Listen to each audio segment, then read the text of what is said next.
आखिरी प्रयास। एक समय की बात है, एक राज्य में एक प्रतापी राजा राज करता था। एक दिन उसके दरबार में एक विदेशी आगंतुक आया और उसने राजा को एक सुंदर पत्थर उपहार में दिया। राजा वह पत्थर देख बहुत प्रसन्न हुआ।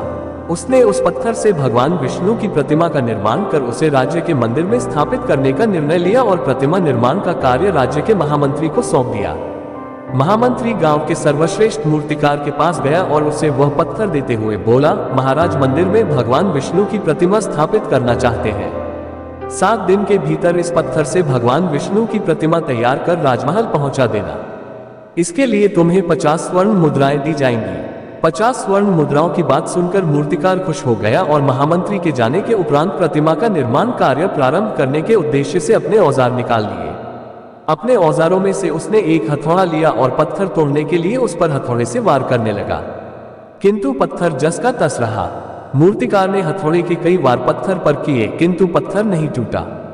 50 बार प्रयास करने के उपरांत मूर्तिकार ने अंतिम बार प्रयास करने के उद्देश्य से हथौड़ा उठाया, किंतु ये सोचकर हथौड़े पर प्रहार करने के पूर्व ही उसने हाथ खींच लिया कि जब 50 बार वार करने से पत्थर नहीं टूटा तो अब क्या टूटेगा। वह पत्थर लेकर वापस महामंत्री के पास गया और उसे यह कह वापस कर आया कि इस पत्थर को तोड़ना नामुमकिन है, इसलिए इससे भगवान विष्णु की प्रतिमा नहीं बन सकती। महामंत्री को राजा का आदेश हर स्थिति में पूर्ण करना था, इसलिए उसने भगवान विष्णु की प्रतिमा निर्मित करने का कार्य गांव के एक साधारण से मूर्तिकार को सौंप दिया।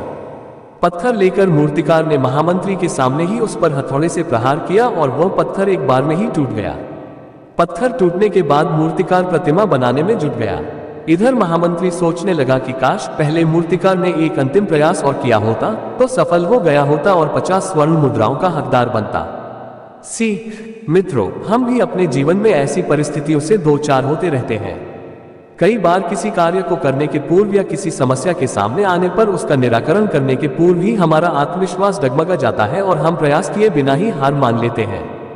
कई बार हम 1-2 प्रयास में असफलता मिलने पर आगे प्रयास करना छोड़ देते हैं, जबकि हो सकता है कि कुछ प्रयास और करने पर कार्य पूर्ण हो जाता या समस्या का समाधान हो जाता। यदि जीवन में सफलता प्राप्त करनी है तो बार बार असफल होने पर भी तब तक प्रयास करना नहीं छोड़ना चाहिए जब तक सफलता नहीं मिल जाती। क्या पता जिस प्रयास को करने के पूर्व हम हाथ खींच ले वही हमारा अंतिम प्रयास हो और उसमें हमें कामयाबी प्राप्त हो जाए।